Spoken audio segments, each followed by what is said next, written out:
नमस्कार. चला आज आपण शेंगदाण्याचा महाद्या बनवूया. सातारा स्पेशल शेंगदाण्याचा महाद्या कोणाला माहीत नसेल असं होणारच नाही.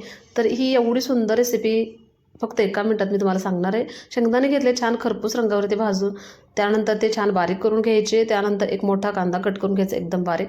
कढई ठेवली, कढईमध्ये तेल गरम झालं की तेल छान असा कांदा फ्राय करून घ्यायचा, एकदम छान खरपूस रंगावरती भाजून घ्यायचं. त्यानंतर त्याच्यामध्ये चवीनुसार मीठ ॲड करायचं. त्यानंतर आपलं लाल तिखट असतं ते ॲड करून घ्यायचं. ते छान तेलामध्ये भाजून घ्यायचं. त्यानंतर आपल्याला जेवढा महाद्या बनवायचा आहे तेवढं शेंगदाण्याचं कूट ॲड करायचं, छान असं परतवून घ्यायचं तेलामध्ये. त्यानंतर अर्धी वाटी पाणी ॲड करायचं आणि एक उकळी येऊ द्यायची. त्याच्यामध्ये छान असं तेल सुटतं आपल्या शेंगदाण्याच्या महाद्याला. बघू शकता खूप सुंदर असं तेल सुटलं की त्याच्यावरती सर्वात शेवटी कोथिंबीर ॲड करायची आणि आपला हा महाद्या 1-2 मिनिटात तयार झालेला आहे.